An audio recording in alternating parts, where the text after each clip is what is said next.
Is this the second one, the same seminar? With the first one, the timing was, it's originally scheduled for 2:15, but people just misunderstood. Is it the same seminar or different? Same one. Same one. You know you're going to call us.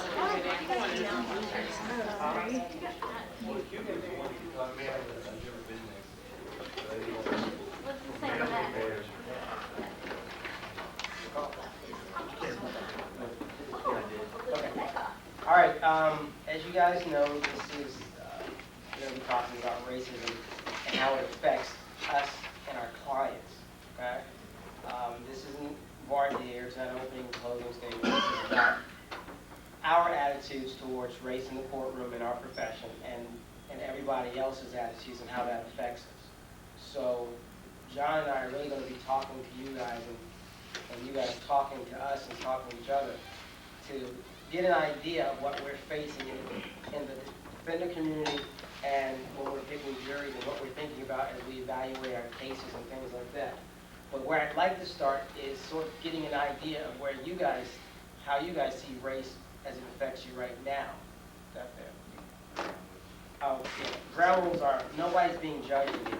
This is another making thing where everything you say and do is, this is your opportunity to stretch, to be honest with yourself and with everybody else, and nobody's going to judge you. Nobody's going to walk away and go, damn, he's really racist.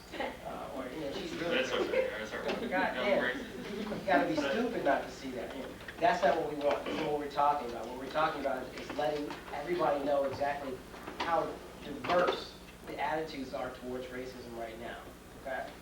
Is that fair? Everybody agree with that? If you don't, you can tell us. Is this being recorded? Yeah, it is being recorded. Oh, I take that back.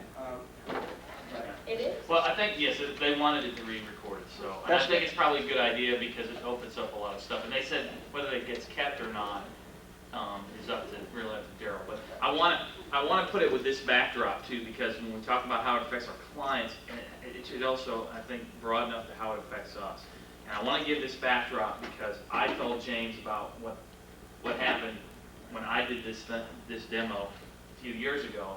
And it caused a big stir, and that's what brought us all together to talk about it. But I thought about that, told James about it, and James said, let's talk about that, let's make that into a talk. So let me just tell you what happened, and that maybe can be a jump start for us to do it. I had done Bonnie Kitchen's opening 4 years in a row. I decided several years ago, to do first person. I was going to do James Brown first person. And I modeled James Brown after a guy represented in a rape case. The only difference was he was very Southern.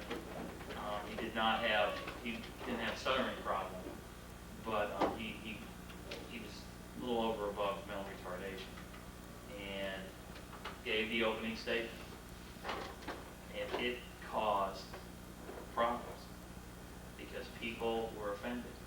Not everybody was offended, but some people from different geographic regions were offended. White people were offended. Black people were offended. Black people from the South were mad. Black people from the North said, you don't know anything about our culture down here. You don't know anything about this. And it just caused a firestorm. So it permeated, I don't want to say it was a firestorm, but it was enough that we all had to come together and talk about it. And we really never talked about it. It was still the elephant in the room. We talked about it a little, and it all got smoothed over. As you can imagine, I do this now to talk to anybody participants about going first person, about taking a risk, because that was a risk I took, and it didn't work. It worked for some, didn't work for others, but it was important that we talk about it, and I think, I guess maybe as a jump point to, we're supposed to be the ones who really care about everybody, yet we can still anger and inflame each other with this. And maybe that is a good jumping point for us to start talking about that, or anywhere you want to go from. I would propose we start this way. I'm going to ask you guys a couple questions, and I want you guys to be as honest as possible. All right? How many of you think that you have never, ever experienced racism? Everybody here has had some experience? You have never? I don't think so. Okay, that's fair. Have you ever witnessed someone else suffer under racism, the effects of racism? Let's start with what you've seen. I think you raised your hand first. What's your name? Joel. Joel. Right. What have you seen at? Well, just one really terrible, I think, case that I can think of was when I think I was in junior college in Miami back, and I was working with the city of Miami planning department, sort of like as an intern. And another guy that I worked with was African American, and we went out to lunch together. It was one of these restaurants on the street corner that served sandwiches and beer. Right. So we both went in there together to get beer. So the bartender came over to me first, and he said, "What do you want?" And I said, "I'll have a sandwich and a beer, whatever, you know." And he said, "Okay." Then he asked the guy next to me, the African American guy was with. He said, "What do you want?" He said, "I'll have a sandwich and beer too." And he looked at him and said, "We just ran out of beer." Just like that. Anybody else seen anything like that? I'm from California. Hi, my name is Ayana. I'm originally from California. I live in Miami now. When I was in 5th grade, actually when I was in 4th grade, my mom transferred me to a Catholic school in Napa Valley, which is predominantly white. I had previously gone to a school in Vallejo, which is a town I grew up in, which was predominantly Filipino. But I've always gone to private schools where I'm in the minority as well as my brother. This particular school, my brother and I were the only black kids in the school, period. That was it. And I was in 5th grade, and we were preparing to go into the church. Like, we had to make a long line. We were getting ready for the Christmas program or whatever it was. They make you go in by class. So we're all standing there. And the kid, I was always talkative. I guess I'm in the right profession. So I was turning around talking to the person that was behind me. This is the kid in front of me. You know how you miss the line, like the line scoots up and you forget to move up, or you're too busy doing something else and not paying attention. So the teacher was trying to get my attention. And the kid that was in front of me, who I was, way ahead, who would move way ahead of me, turned and said, "Come on, nigger, you need to hurry up and get your ass up here." We were in 5th grade. Oh yeah. You have to understand, Napa is a very wealthy wine country. I went to school with Andrea Fetzer wine. I mean, very, very affluent children. And I've never forgotten that, ever. And that's probably the first time I've been called that ever to my face, and the only time. How long ago was that? It's in 5th grade. I'm 28 now. So I'm 28 now. I was probably 9, maybe 10. No, a little older than that, maybe 10. So like 18 years ago. So you guys think that stuff still happens? Oh, yeah. Just happened a couple years. How about days? Absolutely. You mean, Years ago or days ago, did you say? I mean, for me, it was What happened? just a couple years ago. I was in Your Anoka. Oh, I'm Calandra Harris from Minneapolis, Minnesota. No relation, but hi. But I was in Anoka, where Bill Ward is, and I was just retained on a murder case. And it was the first or second appearance. In some courtrooms, you can go through the courtroom to the holding cell. And the deputy was standing there, and he asked me, could he help me? The other public defenders were going in and out of the door. And I said, "I'm Calandra Harris. I'm representing Jeffrey Young." And he said, "Are you supposed to be his lawyer?" And I said, "Yes." And he said, "You're not a lawyer." And I said, "Do you want to see my bar card and driver's license?" He said, "No." He said, "Because you're not a lawyer." And the judge's clerk said, "Let her back there now. She's a lawyer." And he looked at her and said, "I'm not letting her back here until the judge comes out and tells me I have to let her back here." And I said, "You don't like black people, do you?" And he said, "That has nothing to do with it, but I just know you're not a lawyer." And I said, "You're allowing public defenders to go back there." And he said, "Public defenders can handle themselves better than private attorneys. That doesn't matter because you're not a lawyer." So by then the clerk had went and got the judge, and the judge came in and let him have it, but I wrote a letter to the chief judge expressing what happened and that the media would love to hear about this. So he wrote me something back and called me. I guess he had a meeting with all the sergeants, but needless to say, no county knows who I am, but. Let me ask you this. Those are kind of blatant examples of racism as it happens to us. As it applies to the judicial system and the community at large, by way of example, there are subtle things that happen that a lot of people miss, right? That minorities tend to pick up on, or whoever has been discriminated against will pick up on. Things like walking down the street in a suit and tie with cufflinks on, and people cross into the other side of the street. Okay. Subconscious kind of crossing. Okay. And white guys walking down the street and you're walking like you're with a nice lady, you cross the street. Okay. Subconscious and subtle, but it's there. And the thing that I would like you guys to talk about is how do you think that it affects everybody else who fails to notice that? And does that affect your practice at all? What do you guys think? I kind of didn't understand the question. In other words, let's say that you and I, we sit here and we experience this stuff and we're thinking about it now, but the people that we will make our arguments to, the judges that are sitting up on the bench in their ivory towers, and the prosecutors who absolutely think that none of this stuff happens. One of the things that has come up during the course of this is some people think that talking about racism to juries to voir dire, opening statements, or closing argument may, in some manner, hurt your client or your case. Right? Come on around. Here's my question: do you think that these people that you think you might be offending, ignore this, or do they see it, or do they engage in it? How is that playing out in the defender community and the public and things of that nature?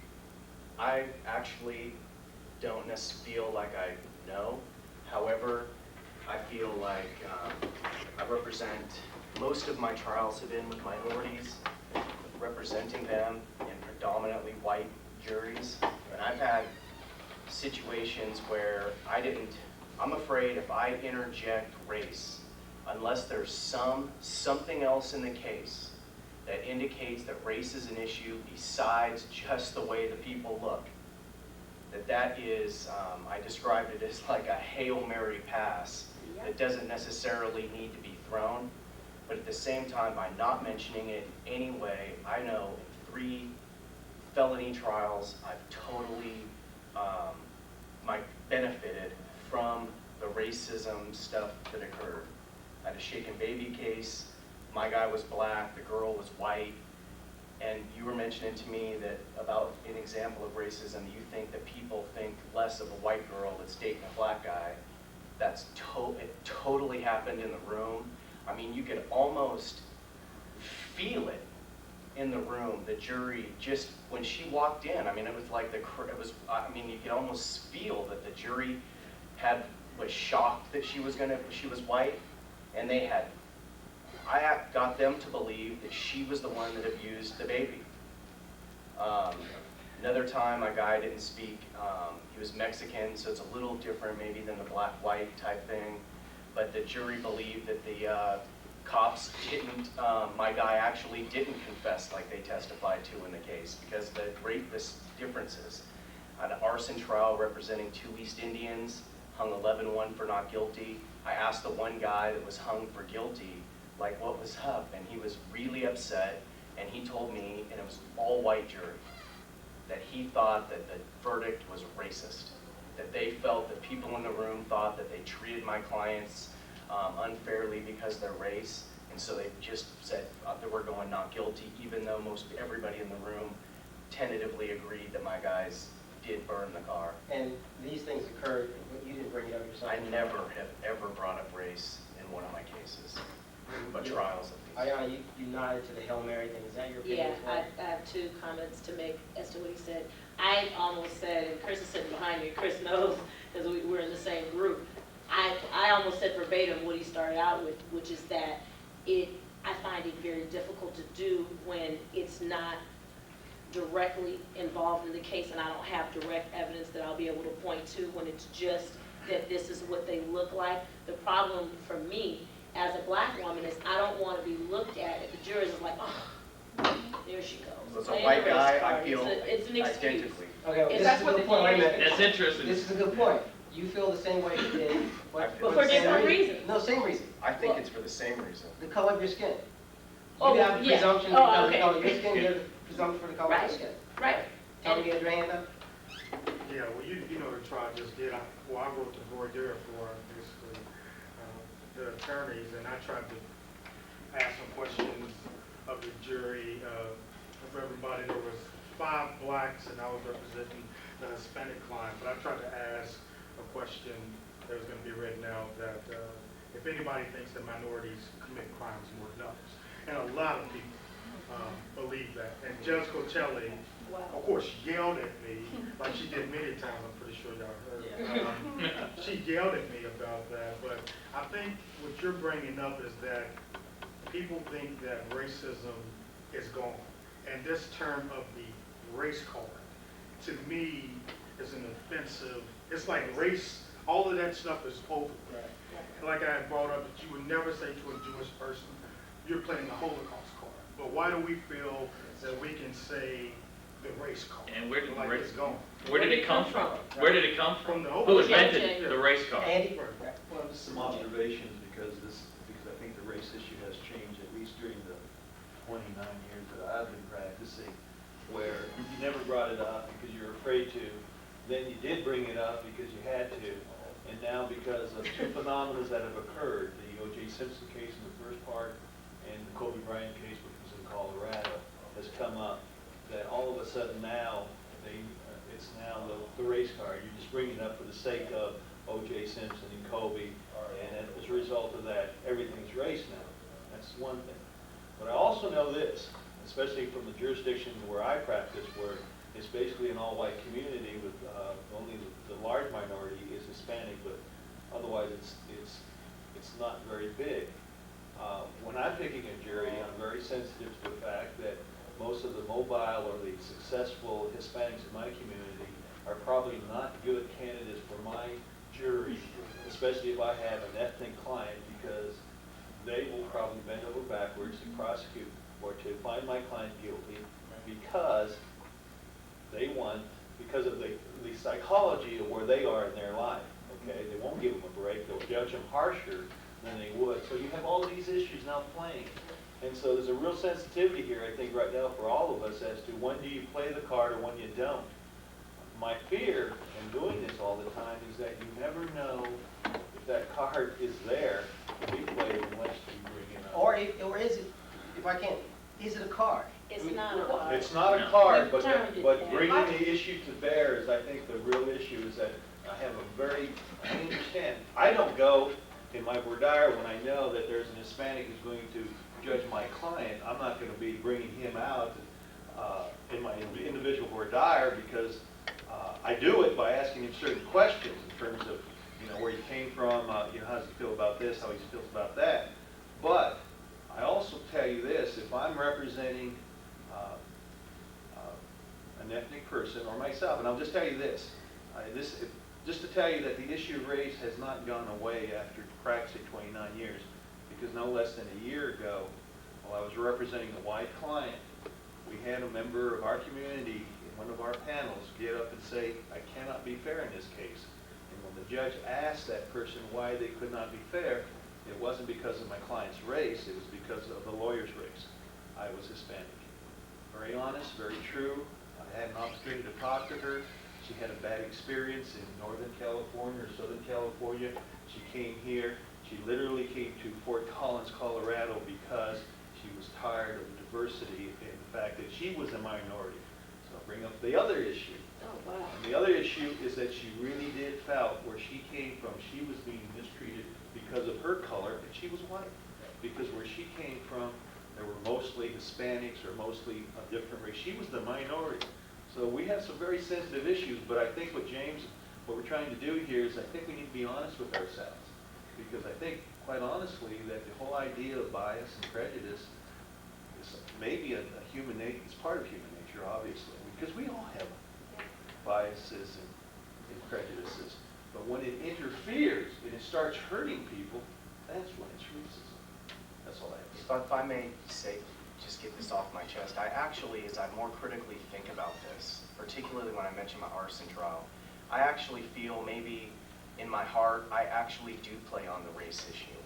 Because I tell myself as a conceptualization that I want the jury to think I'm more conservative than Scalia. But yet, in this case, my guy didn't do it.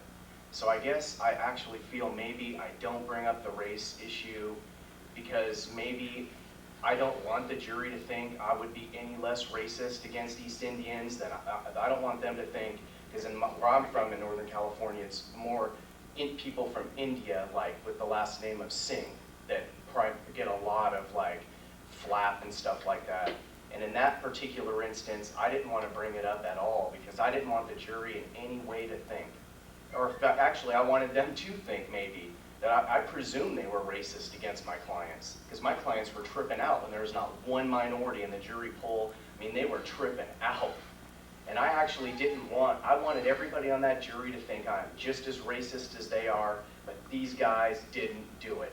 And maybe that's how it ended up transforming itself in the end to them, a bunch of white people finding my guy 11-1 for not guilty based on part on race. So I think maybe I actually do play it, and I try to create, I don't want them to think I'm any less racist than they are. I just want them to think my clients didn't do it. Well, I think we all use it. We all, I don't think I can, I mean, and maybe that's too broad a statement, but I mean, we know DAs are trained to strike based on stuff like that. At least in Philly, it was a big thing. And in Philly, every case I try is about race. I mean, jury I pick is about race. It's just a question of for what purpose. And it all, I mean, race goes with neighborhood and with stuff like that, but they go together. You can't do that if the lawyer's black. Yeah, I What's that? have. I'm sorry? You can't. Can't what? You can't do that if the lawyer is black. Do You what? can't.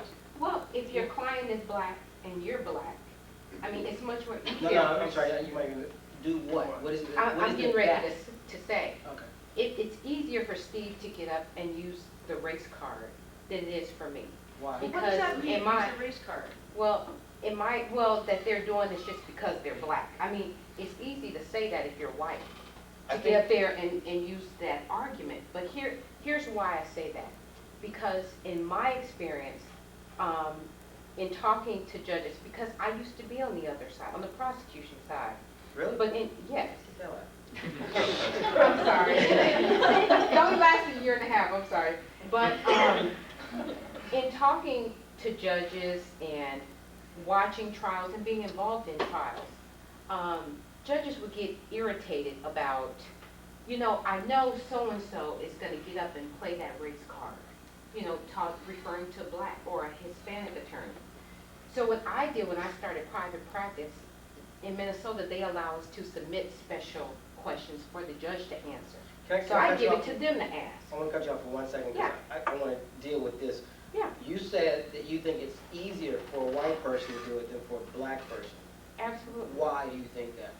Because, I forget who said it back there. I The jurors always think, or I think it might have been you. am. They always No, think, that's my oh, perception. yeah, That's my that's perception. mine That's too, why that- I'm hesitant. that here they go Here's the again. way Okay, wait a second, let me ask you a question. Do you agree with her that it's harder for a black person to do it than a white person? I guess I feel like I can't relate in any way to someone. I don't feel like I can relate, especially if you were talking about the nuances of conduct that you may notice about people that I wouldn't. So I don't feel like I really can relate, but I do agree with her because to make the extreme to make the point, I guess I actually would with an all-white jury. I think it would be a benefit to my minority client if they absolutely felt I was a racist person that did not like that race, because I think it helps me with the notion that in this instance, these people didn't do it. Look at And it's me the on my opposite side. end of the spectrum as you were talking about. But I do think I get maybe the benefit of it. from That's that a scary ass Tony- thing if you're from Alabama. Because it says, look at me, I'm on his Yeah. side. Exactly. Yeah, but I I'm mean, like you and therefore. Does anybody disagree He didn't that do it's it. more difficult for a black person to do it than a white person? Oh, Tony, Oh, why do you disagree with that? I disagree because a former AUSA who teaches at George Washington University, he's a professor, he's been on 60 Minutes. He said that, because most of the jurors are black, and that black people can use racism too. And he said that when he would get a defendant, and maybe the defendant was less educated, wasn't using proper language, he would speak, more crisper language. And basically, he was sending a message to the black jury, we're black people, this is a nigger.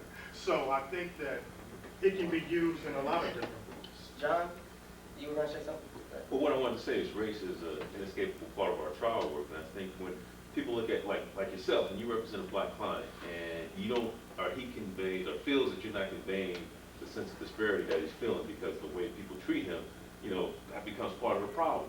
And people think that, just because I'm a black man, if I represent a black client, or black male clients that I represent, then I'm going to play the race card. That's unfair because what I'm doing is relating their situation and what they've been through because I've been through it too.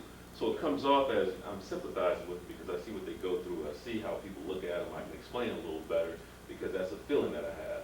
And I don't see that when black males are represented by any other, even black women. They can't do it like another black man can. Is it race? Yeah, race is in it because race is in every case that involves a person of a different race. Race is involved. It's inescapable. And if you think it's otherwise, you're kidding yourself. I feel like I have It's a there. good relationship. But the jury needs to hear it because they can't understand because of whatever experience they've been through, whatever neighborhood they lived in. They don't see the police officers calling people niggas or these little codes that they have.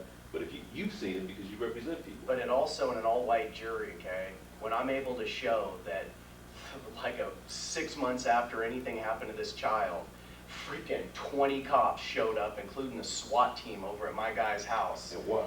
Nothing like that ever happens to any one of them on the jury, has happened to anybody that they know.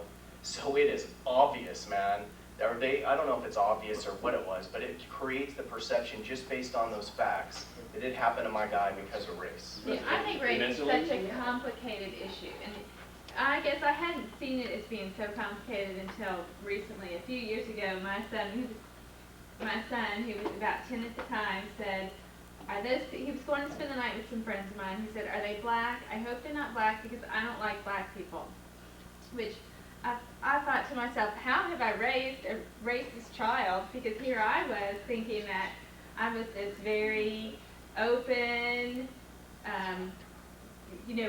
my parents were college professors, but the part that's really confusing is he's black. I mean, I adopted a black child who then, from his mouth comes, I don't like black people. And I'm like, oh, son. That's common. Well, This is a problem. That's a good point. And how did I get this child? And how did we, the whole race thing is just so complex. Well, that's a good point because I think what happened to you is what happens to many of us as we do our jury thing. We let things go without addressing them because they make us uncomfortable. And like Calandra was saying, it's harder for her to make that argument or make that point. And that's because, not because the judge is uncomfortable, but because you're uncomfortable because what you believe everybody else believes. And I think it's the same thing Ayana was saying, was that I think that when I do this, they will react another way, so I'm not going to do it. Well, no, I just want to Or put that out I there. will do it defensively, or unpersuasive. It's not even that I will do it defensively. What I was trying to just clarify is that I will do it when I have the absolute concrete facts to support it. See, that's my difference. I don't mind doing it, and I will call it what it is. But if it's so subtle that I think that saying it or bringing attention to it is a little bit overreaching, I will make the decision not to. And I'll give you a classic example. In the Brown case, I have Brown. I did my opening. It didn't involve race. Everybody thought it was, a good opening. They thought it was solid. But then the professor that we had that day said, why didn't you use race in my critique? And then he asked me to do it again. I did it again. I didn't believe in it as much the second time because I felt like I'm throwing it out there. The players happen to be black and white, but I really don't believe in that reason for it. I believe that this is just a screwed up girl, and the guy happens to be white, but he could have been purple. But you Well, don't look, think come the on. jurors think there's something about that? I'm sorry. You don't think the jurors are gonna be looking at that? But that's why you get out in voir dire. Or an open Well, statement. In that See, particular I case, agree no. with you. I don't like the black and white And I call it issue. It may be on their mind, but I don't think, my belief is not that the case evolved out of racism. No, Okay, one no, second, it's time wrong. out. No, it may be, what you're saying is, you think that they may pick up on it, right? Maybe. What do you want them to do with it? See, I'm not going to use it. No, I'm not asking you to use it, I'm not asking you, I'm saying, and when all is said and done, they're in the jury room. You noticed it, right? They're not gonna mention it in the jury Are room. you think crazy? not? Oh, they I may, don't think they may. so. I think that No, if she hasn't addressed it. This is one place they I'll may take a need strong to- point, okay? They are gonna talk about it, and they're gonna talk about the fact that you didn't talk about it. And then they're gonna use their own prejudices that you don't know about, that you haven't tried to direct against your client. And It's I, gonna, unless, one of the things we do as trial You don't think attorneys. it'd be too politically correct to No. not let her bring it up? Wait, well, where are they? I mean, Depends on who they are. what do they What are see dynamics? as being politically correct? I mean, you're talking about a very general thing, they're gonna be politically correct. Well, you know, Republicans think one thing is politically correct, Independents think another thing is politically correct, and Democrats think another thing is politically correct. So, are they gonna go with your political correctness, or are they gonna go with their political correctness? And it's not about me being PC either, because No, I'm that's not what I'm saying. PC. But it's about what I believe. What I'm trying to pull out No, is I that understand. you guys are operating in your head. Right. Okay? And you're permitting jurors, prosecutors, and judges to continue to operate in their head. And what all of us have got to do is get them out of their head and into our game. And I have this question, is, from everything that's being said, is there a fear to bring it up because you're afraid it could poison the rest of the jury? Or, as you have said, it may have some kind of impact in their process as you get ready for the trial by the mere fact that you raised the issue? well, I think It part is of the that- fear is that you don't know what to say. You're not sure. I what think to it's say. that, No, that it's coupled You're with scared they're not gonna like you. You're scared that they're gonna say, this is the law. If I were a white juror, I might say, well, hold on. What the hell is going on here? What did I do to deserve this deep discussion? Did I move some way? Why are we talking about this? But when you think about most of the case, in any cop case where there's a white cop and a black guy, and he's cop, that's always credibility. You don't think, I can tell you what jurors say in my juries, I practice in front of white people. They say, I like that white cop. He seems credible. Yeah. I Isn't that guess- racism? I've had black cops on cases where, one case where they said my guy left heroin in the seat. And I had 2 black cops. You know what? That black cop was more racist than any white cop. He said, every time I see those people, every time I see those, I said, me, I'm black, you people like me? Not like you, I mean like your client, you know, that type of shit. I mean, But my question is, in your jurisdiction, Right. knowing that situation doesn't exist, do I've done you it raise once. it during I've verdict? done it once, this is what I said, listen, and it's actually one of the best buddies I had, I said, this is my guy, he's black. I mean, I didn't say he's black, I said, look at him, look at me, and I said, all y'all are white. How does he feel? You know what the juror said? I bet she's scared out of his mind. that's a very That's a jury interesting- one. And the juror said, I didn't say it, she said, I bet you he's scared. Yeah. Mary. I was gonna say, for me, I haven't done a voir dire yet. In a case, I practice in Montgomery, Alabama, New Jersey, and I am afraid that if I bring up race, they're gonna say, look at this northern liberal woman who moved down here to save us from ourselves, and here she is lecturing us about race. And so, They might say that anyway when they go Anywhere back you there. go. let me just throw into you, that, because, I mean, and then it almost breaks down in geographic issues, because the idea that I can go in Birmingham, Alabama, and get guys like Mr. Kirkpatrick, or whatever his name was, that tootled in here during voir dire, you know, that real tall guy with the white hair, Yeah. that was the relic of the South. Right. You think that he gives a rat's ass? If he perceived me as being racist and me just getting up there and making things, he's gonna say, he's guilty. He's guilty. And this guy knows he's guilty, but he's just doing his I job. think a related, but But you different- can't do that. My feeling is, you're in where are you, California? That's where I've done all my trials. Well, you haven't been in Birmingham, That's you where I haven't been in the never- South, so it's a little, that's a risky thing to say, hey, I'm a racist, wink, wink, guys, but I can make the argument, and then they're gonna go back and suddenly say, well, you know, this really is about race. It's not And gonna I happen. guess I also perceive that if I go into that issue, that I'm gonna have people that are gonna be like my dad, who is one of the nicest guys you could ever meet, grew up in Oakland, California, it's where he was born and raised, and he actually is someone that does, when it comes right down to it, he's prejudiced against black people. However, I don't care. Genius was to get up and quiz him in voir dire. He'd come across as willing to be one of the most fair people on the face of the planet, would be able to convince people of that. Because I don't know if he's maybe it's because he hasn't accepted it or something. So I not only have the polarization thing, but then am I really going to be getting, am I going to, for doing it all, I'm going to get the one tall guy saying it, and everybody else just snowing. What I hear everybody saying, I mean, everybody agrees that racism exists, okay? That's number one. Number two, there seems to be a question of the race card, like when do you bring it up, okay? If you've got a black client, an African-American client, and you've got a white jury there, and you don't think that racism is an issue in the case, then you're blind, okay? No, Now, let me just finish, okay? What I think is, you don't lecture the jury on racism. You never lecture a jury about anything. I think from what I've gathered here and from what I know, jurors, there are going to be some jurors that want to talk about it. And you're just empowering the jury to talk about it. And once all it takes is one juror to say, I think there is an issue here. And then the other jurors start thinking about it. They start talking about it. You know what? It's out in the open. People are talking about it. And that's a good thing. Especially because, just like they opened up this discussion, I think. I guess the way you go about talking about it is as critical as the issue itself. And I think You don't say anybody in here racist, I mean, that ain't. I think what you said, how you approach it. That's usually not good. Those are only the ones that figured out that's how they get off the jury quick. I think I've had that's some the way. jurors come up and say, I had a lady who worked for David Duke, she was secretary, she came up and told the judge, said, I work for the secretary, I was secretary for David Duke. Can I ask you guys to consider one other thing? Remember we were talking earlier about the subtle ways in which we experience racism? When your jury's in the back, and they're deliberating, and they're getting up and down and going to lunch and going to dinner, do you think some of those subtle things are happening to them? And let me give you an example.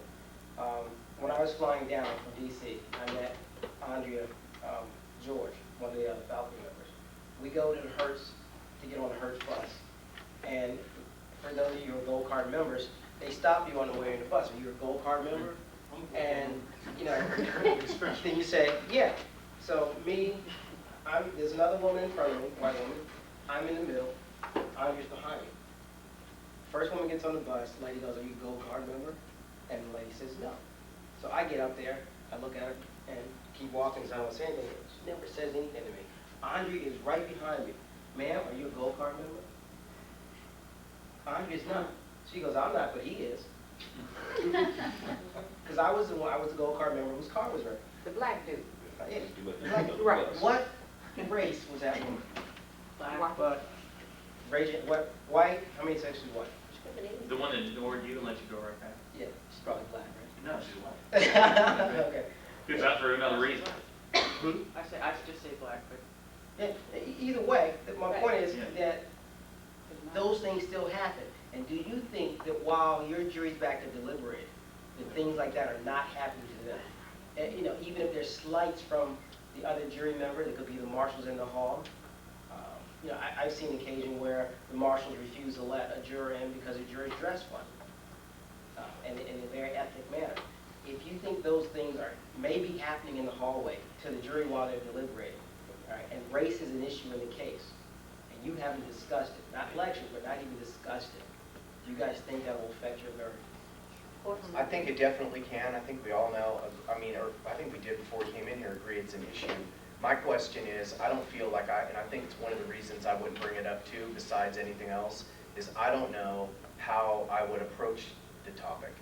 And I think what I heard from him and how he mentioned how he would approach it, that was the first time I've ever heard something that made maybe think that maybe that's the way I could do it. So can we talk about That would maybe work how for to you, do but it? what if you don't have all white juries? What if you have, like the ever popular mixed juries? It's still It's still I there. don't know. It's still the same. What I there. what I was but gonna it's the say, same thing.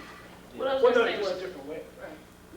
we all pretty much agree that it does exist. And it is difficult to approach, but it must be approached. We understand that. And I think even the way that this topic was approached, when we came in, it's like, I didn't really know what to expect. I honestly didn't even know if I'd come to this lecture, but I said, you know what, let me come. You heard that I was here, so you said. Right, so I said, there's another black person over here. Get that No, but, you know, so what I'm saying is, it is difficult, and people are reluctant. Look how much more open we are. When we came in the room, it was kind of like, all righty, you know what I mean? But it's like, if you approach it in a manner, like, just say, has anyone here been the victim of racism, or has anybody here, you know, whatever. You got to get people talking about it. And, you know, I don't know if anybody's seen that movie Crash. If you haven't seen it, you have to see it, you know, because it really deals with everybody's racism. I mean, I have stuff inside of me that I never even knew existed, but you have to start confronting those issues, and sometimes you have to even be honest with yourself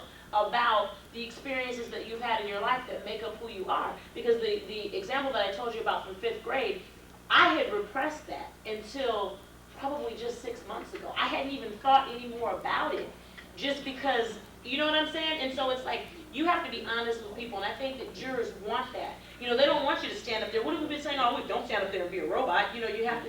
So maybe giving an example, or maybe, you know, not from your personal life if that's too personal, but however you want to approach it. In Miami, we get mostly white and Hispanic juries.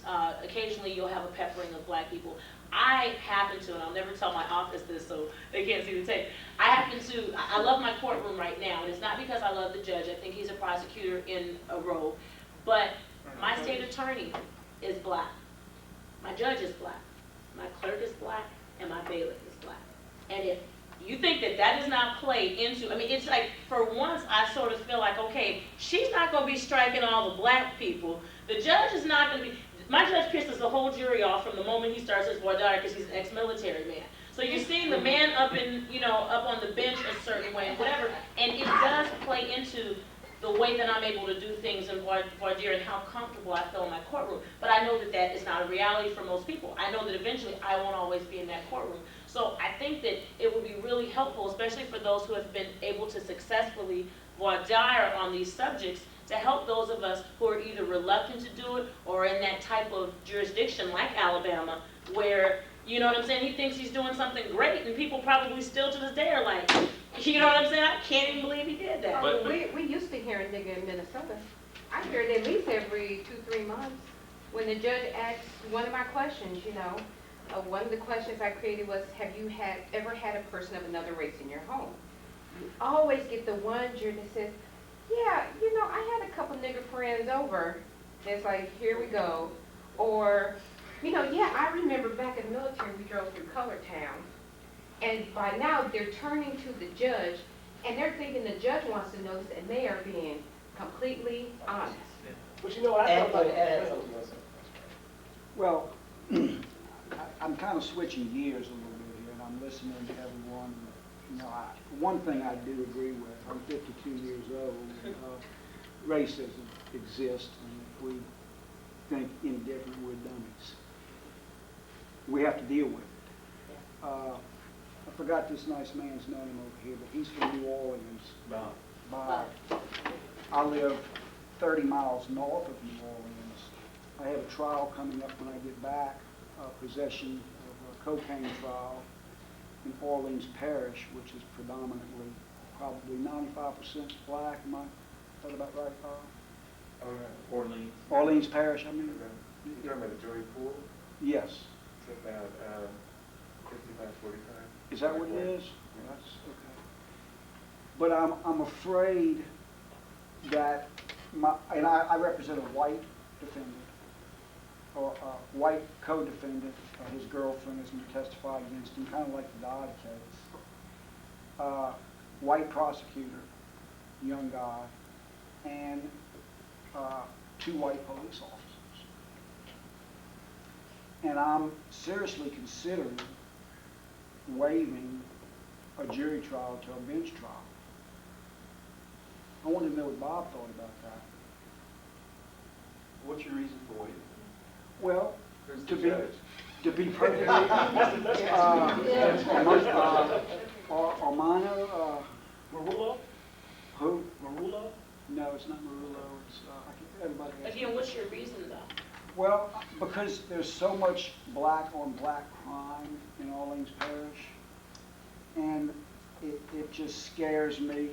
All you lose by trying it with all white parties in your case is that the presumption that the police lie doesn't operate as strongly when the defendants are white. That's all. But that brings up a good point, but you had a question. Does anyone have ideas? What is your thought process as how to deal with race in general, Madam Morty? Well, I'll throw a question out and see what y'all think about it. I mean, let's say y'all I'm kind of looking for an answer to stuff. But no, I mean, I ask y'all, you know, what do y'all think? Do y'all think that race plays a role in how the police investigate certain neighborhoods?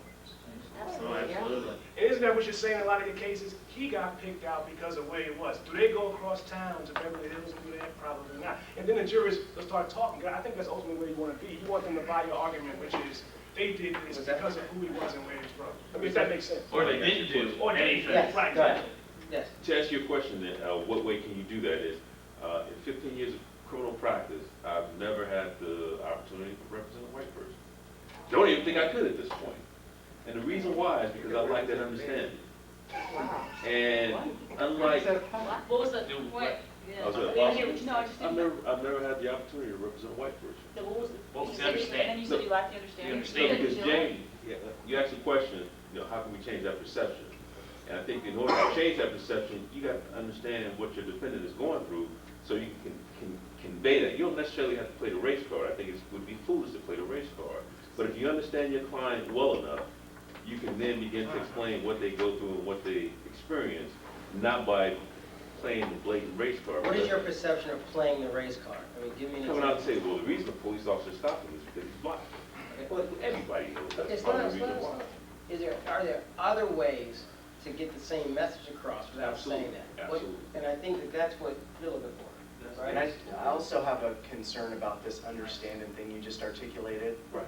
The only two, I've only done like 17 trials, some of them hung obviously, or certainly, but I've lost 2 trials. Both have been when I've represented white guys. Let me ask you The this. only 2 trials I've lost have been representing white He can guys. borrow some of my white And clients. so I frankly, I don't like representing white guys at trial. No, I've but what I'm represented saying, white this- trials. One second. Understand what Let I'm me ask saying. you this. You guys have probably heard this here already about the most persuasive ways to convince somebody to do something, right? And there are very persuasive ways to have jurors come on your side by not saying it happened because you're black, but making them come to that conclusion on their own by presenting certain facts. Right. Yes. Would that be a better way to handle the situation? Instead of getting up there and saying, you know what, she's white, he's black, game over, thank you, right? Oh, yeah. There's also, very subtly painting the picture. It's out there, you take the rape case, here we have a nice young lady from so-and-so and so-and-so, she can't communicate, she communicates poorly, that type of thing. But somewhere slip in that she's a white female. And then when you go to talk about the defendant, here he sits. You can paint him that way. Now, race is in their mind, and you put it there. And as you go through your argument or your discussion, you continue to paint the theory and theme just like you've learned here, without saying that it's race. Then when you get to a point where it's comfortable for you, or you think it's the best place to insert it, do you guys think that you can then insert it without playing the race card? Is that an option? Is that something you guys have ever considered? Yeah. I mean, the infamous high crime neighborhood. I mean, I don't know if you guys get that, but usually No, high no. crime neighborhood, 99.9% of the time, is a black neighborhood. It's another way of them saying it. So you can emphasize, an officer, instead of doing a motion to eliminate for them not to say it's a high crime neighborhood, when you went into this high crime neighborhood, it wasn't at 4 o'clock in the afternoon. It was at 2:30 in the, a.m. It was at 2:30 at night. So, there are different ways you can play it. My concern also, though, is, okay, you can, let's just say a co-possession case, because somebody made the point, I think, in one of the bigger lectures, that most of the clients on the co-possession cases in Miami, I think it was Hugo, are black. That's absolutely true. Now, if I'm just pointing out that the cops stopped him because he was black, but he still had cocaine, or still threw cocaine to the ground, or when they stopped them for the broken tail light, they still had an arsenal of guns in the back of the trunk, a jury's not gonna give a rat's ass why the stop occurred, because it's like, you tell people you just stomp an anthill and ants are gonna come out. I've actually seen a juror say that. Race doesn't matter to me if the person committed the crime, because you stomp an anthill and ants are gonna come out. So basically, if you know what I'm saying, like, hey, where there's smoke, there's fire. Black people probably are always up to something. And the fact that you stopped them because they were black and they were later found to be in violation of some law, well, what the hell does that mean if they were, you know? So you have to make sure that it also relates to your case. It can't just be, well, they stopped because he was black, but did he have a kilo of coke in the trunk? They got good cocaine. Well, I think in that, Miami, I think, Filled with coke. But you understand what I'm I saying? disagree with that because we practice in a jurisdiction where you have a black judge and black, and they're probably worse than the white. But nullification is an issue. I mean, you can be, and the U.S. attorneys in D.C. are worried about they can do blah, blah, blah, blah, blah, blah, and a jury's still not No, going to wait, get I went to Howard. I know the black juries in D.C. I would love to practice in D.C. Well, They convict too. come on. Come on. Here's my question. The example you gave, I think, was a very extreme one. In terms of the guilt in that case, may be what you're considering overwhelming. What I'm talking about are the cases where, let's say you have a dropsy case, where the cops are saying, yeah, you know, followed 5 black males and somebody dropped something, I caught this one at the end, right? And the government's theory at that point is, you know, I don't care if he's a white one or not. Yep. He's a black guy, I want you to send him to jail. Absolutely. In that case, I think you have to be sensitive to racism, and that's one of the cases where you have to interject with settlement. Yeah. And it fits in with your high crime neighborhood concept. But in this particular case, your defense has got to be crafted around the fact that if you got a white cop, right, that there may be something there. But what you have to watch out for, let's say the cop was black, and the guy running was black, you still got the same problem. Right. Okay. Because like we said, anybody Self-hate. who's racist. We Right. self-hate. Why do you Yes, think, and- James, that it has to be done settled? Well, I agree. but some of the people here think that are very uncomfortable with it. You know, Bringing in bringing it out. I mean, You still, you know, Ayanna's clearly very uncomfortable about it, right? No, I wouldn't say very. It just, if I feel like it matters in the case, I go back to that. If I feel like it matters, I don't have a problem if I feel like it matters in the case. If I do not feel like it matters in the case, I feel like the jury is like, why is she inserting race where it doesn't belong? I.e., your guy is guilty anyway, and you just want me to feel bad because he's black. Or, here's this black woman saying that there's racism where I feel like people may not agree with that theory. If it fits into my theory, I have no problem. I hope you understand that. I just don't want to be like, he's black, the cops are white, you know, or whatever it is, and so that's why they stopped him. If there's other overwhelming evidence of guilt anyway. I don't know if I'm making sense to you. I agree with you. I'm not just throwing it out Your there. client says he looks like the type of guy. What if it matters to your client? Whatever that might mean. What if it matters to your client? If it matters You to my say, client, I don't see it, your client says, hey, I'm uncomfortable. Don't we do this all the time? Our clients sometimes will say to you, or to their attorney, you know what, I'm not sure you can handle this because you're too darn young and too darn pretty and you're a woman. Okay, it's an issue. And many times you know damn well when you got in that courtroom with a male judge and everybody's male and not that many females there and you're the only female in there, how uncomfortable that is. That's an example, that's the feeling that minorities have and that people have, that poor people have. It has nothing to do with color.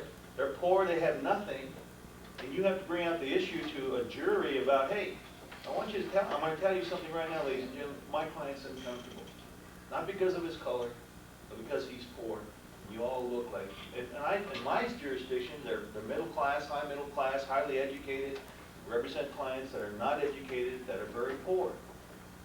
I think the point, and this is the other point that I would like to make to all of you, is that the very beginning of any trial is that you are trying to establish whether or not the people that are going to sit on that jury should sit on that jury for a number of reasons. Because they're going to be fair, because they're not going to use their biases or prejudices, because enmity is not going to enter into that case. You don't know who these people are. How can you not start asking questions that go to that issue unless you start asking questions? It has on that very basis.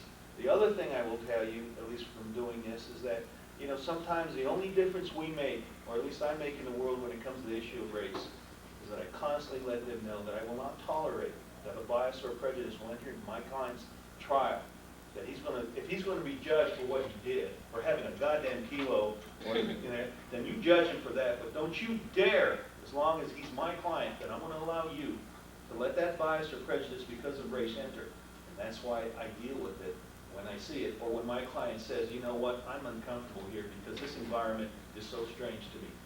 One of the things that one client said to me a long time ago, justice really means just us. All right, guys, I gotta go, but it was a pleasure. Thank you for listening to me. John's gonna stay here, and John's gonna keep the call. Okay? Yeah, he's gotta drive back, so. Yeah. Hope you get the Hertz thing the next time out. Gold card. Go card. The gold card. I'm getting a gold card now. One now. If y'all want to stay and talk some more about it, or if you're tired, it's up to y'all. I mean, we'll do a little bit more, because I think it'd be good if we got some perspectives around the room that would help other people get the better ideas. Yeah, because I want to hear about the game. Or maybe not. Do y'all want to take a break, or do y'all want to call it? It's up to y'all. I'm calling. All right. Yes, you're married. Well, I felt the love on that. James leaves and everybody goes. That's right. All right, Bob. See you back in DC. All right, man.